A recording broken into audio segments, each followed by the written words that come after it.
Whoa! Whoa!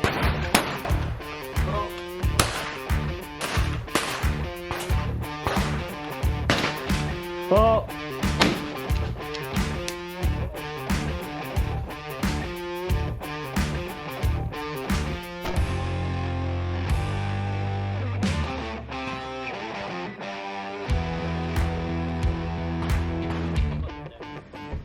Ah.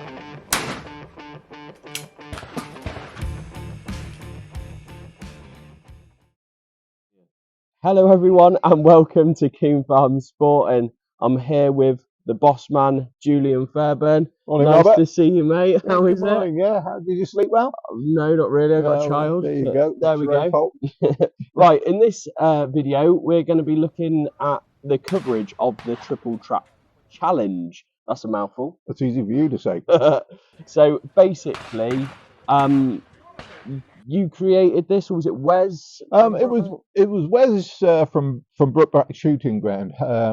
Said to me last year, wouldn't mind doing it. I said, yeah, we'll come on board, get a bit of sponsorship, and have a bit of fun. And that was the sole purpose of the day, was to have some fun with Fast Trap, as we call it. Yeah. And it was well attended. It was a full house. We wanted 9 squads because that rolled nicely over the 3 disciplines. So we shot 25 ball trap, 25 universal trench, 25 OT, Olympic trap. Nice. And then we shot that in a rotation and then went back and started again. So a lot of people attend, well, full house, and pretty much everybody who attended last year were like, yeah, do it again, do it again. Yeah. So I pushed Wes again this year, and we got a date in the diary and advertise it. And again, full house pretty much straight away. Luckily, we managed to get some sponsorship from Matt Panter at Guerini, ourselves at Coombe Farm.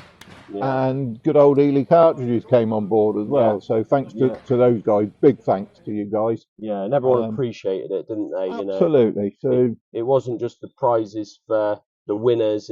Like the one winner, we had prizes for like the veterans, the juniors, the ladies, yeah. And you know, even had some wine. Which yeah, I well, always goes down well with the ladies. Indeed. Exactly that. So just explain briefly what the 3 disciplines are. So you said there's ABT, yep, UT, yep, and OT. Yeah. They're fast, aren't they? They are fast trap. So you've got the basis of trap shooting, which is down the line. So automatic ball trap's the next step up. It's faster. The targets are leaving the trap faster. They're more varied angles. So in height and in the wider angles that you get, so they can be very low to high, high right, high left, etc. They come from a single trap out of the ground, or sometimes from a lower bunker, and that's it. And you shoot 1 shot or 2 shots if you need to. Yeah, I know that. Yeah, sounded like a Tesco's checkout with you shooting. Yeah. You shoot a target from 5 pegs, and there's 6 people on the squad, so you rotate. You shoot 1 target, your next man shoots, then you move to his peg. Yeah, it's quite busy, isn't it? It's very busy. You're always moving through it, which is really good. Okay, so that's ABT. Yeah. What's UT? UT is universal trench or universal trap, but universal trench. So similar to Olympic trap, but not. Okay. So you got a bank of a group of 5 traps, and they're in the centre of the trench. Yeah. Yeah. So there's 5 traps, all in and around the 3rd peg of the layout. Yeah. In front of you. Yeah. And they're shot from the 5 shooting positions. Yeah. So basically, it's a random order, 5 trajectories basically, okay. And it means that the shooter never really knows where the next clay's coming from, and really he has to stay alert and respond quickly. You've got to have good responses, good composure. and the fundamental, a good technique. Yeah. It's so much more important. The whole point of your gun, the whole point of your gun, and then obviously where you look to pick the clay up, to strike onto it properly. So it's a lot more challenging for sure. Yeah. Moving on to OT. Yes, OT. Now this is sort of the, if you want, the pinnacle really in trap shooting. So you've got a total of 15 traps in front of you. Now they're in groups of 3 traps, and each of the group of 3 is set out in front of the 5 shooting stations. Yeah. Yeah. So again, we shoot in squads of 6 like we do with ABT and UT, and then we rotate round. You know, shoot one, wait for your next door neighbour to shoot, move on to his peg, etc., etc. So you get 5 targets from each of the stands over the course of the 25 birds. Yeah. Yeah.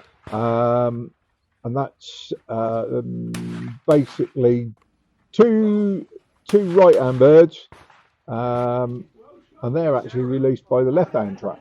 Right. Okay. So they go across. That's it. Yeah. And then you get 2 left-hand birds, which are released from the right-hand trap. Yeah. Yeah. Where do the centre trap ones go? I think that comes from the centre. So in a way, to a degree, UT or OT on your each peg in front of you can be a little bit like the centre peg of UT. Right. Okay. But obviously with 2 traps less. But you know, so it's 15 traps against 5 traps. We still shoot in squads of 6s. We've still got the targets, but all the targets that come out on UT and OT are schemed, so you will get different schemes within. It's not just, so there's different angles that they can come out on. Yeah. So, but the best thing to do is forget that, just get on and shoot them. Yeah, which is certainly what we did. Well, shoot at, I think, is what we did. So I'm certainly no trap shooter, as you well know. Well, we've all got to start somewhere. Exactly. And I'm really not a trap shooter. I've just gone to the dark side, as they call it. It's easy, isn't it? In the sense of you ain't got to walk around. No. You literally, you can turn up. Yeah, you pipe shoot, and slipper shooting. Yeah, exactly. Old man shooting. You sit there, as some of the sporting shooters call it. But I challenge you to come and do it. It's not easy. No. You know, it's you think, oh, it's just targets going away, but because, like you explained, you're moving from one peg to the next, to the next, to the next. It's quite fast. You bang, you move on to the next one, you bang, and it is quite fast and furious. And although you know where the target is appearing from, you don't know which direction or height it's going in. So exactly that. Within that slightly more random approach, you know, you don't get to see the target.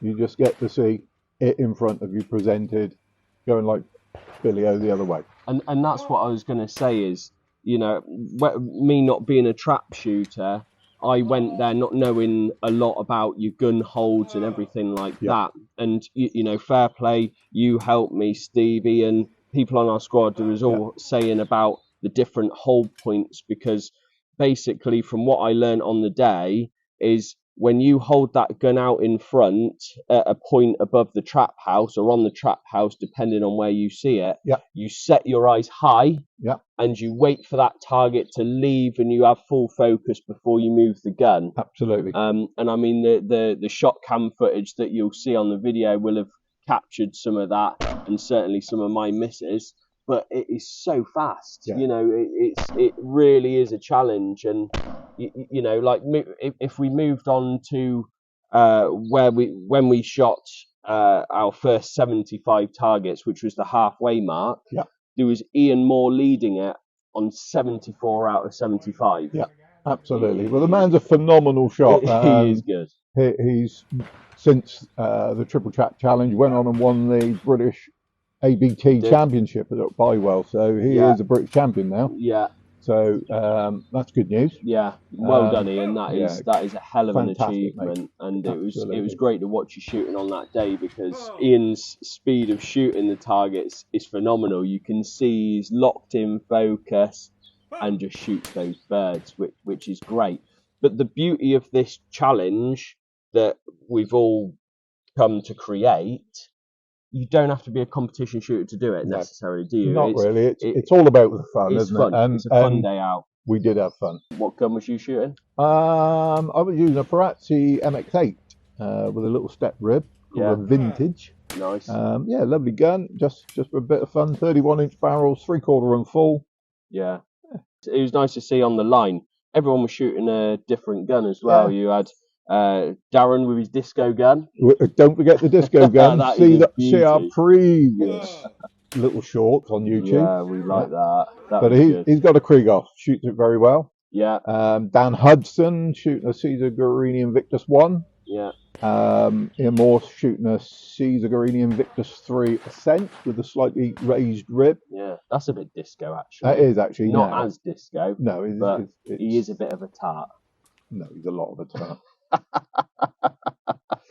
And then we had Steve with his DT11. Yeah, shooting that well. Yeah, he's shooting. I'm gonna have to sell that. I can't let him carry on with that one. Exactly. Yeah. You with your left-handed blazer? Yeah, that's it. You shot that steady as well, considering you're a pigeon shooter. Yeah, exactly. And I was happy because I started really bad. You know, ABT with a 16. Yeah. You know that isn't good.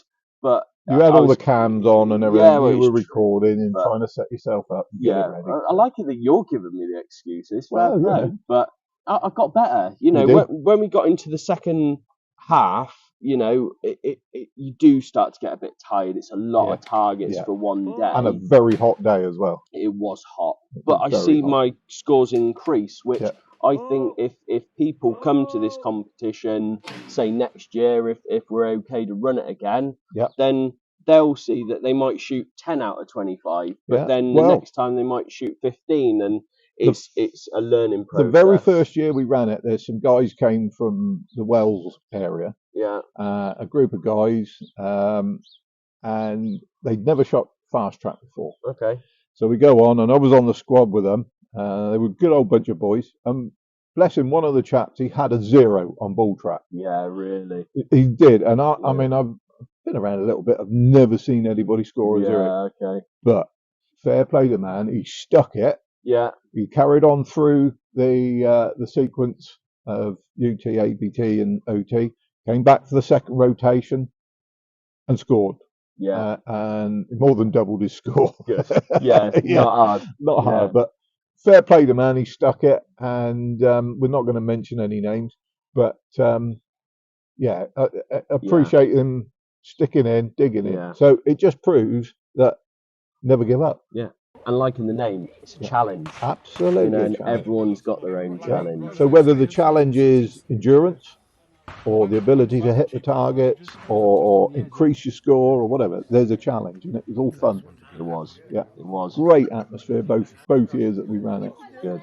And the ending of this day, see Tony Ellis. Tony Ellis. Winning it. Absolutely. He shot phenomenally. He did. Yeah, he overtook Ian.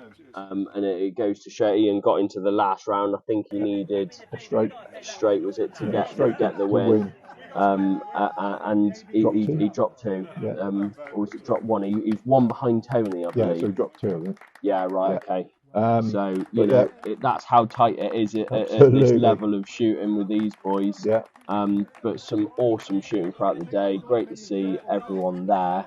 And I think we should just say a massive thank you again to Brook Bank. Yeah, Brook Bank. Wes and Allison for Caesar Guerini for their continued sponsorship, and Eley Hawk cartridges again for their support and help with the day. It was great fun, and of course, in Farm Sporting. Well, you know, we like to do some different stuff, and what we're trying to do from this video is show everyone what the atmosphere was like on the day, and trying to encourage a few more people to come. You know, and we'll try and grow the competition, even if it went into a 2-day competition. That'd be pretty cool. Maybe I hope Wes doesn't see this video. Yeah, well, you'll have a meltdown. You'll be right, Wes. You'll be right. But, Please, Wes. you know, it's one of those where if we can grow it and get more people doing a bit, then it'll be great. So thank you ever so much, guys, for watching this video, and I hope you enjoy it. And next year's challenge will hopefully be back, and we'll let you know when it is. So thanks, guys. Thank you very much. See you Cheers, soon. guys.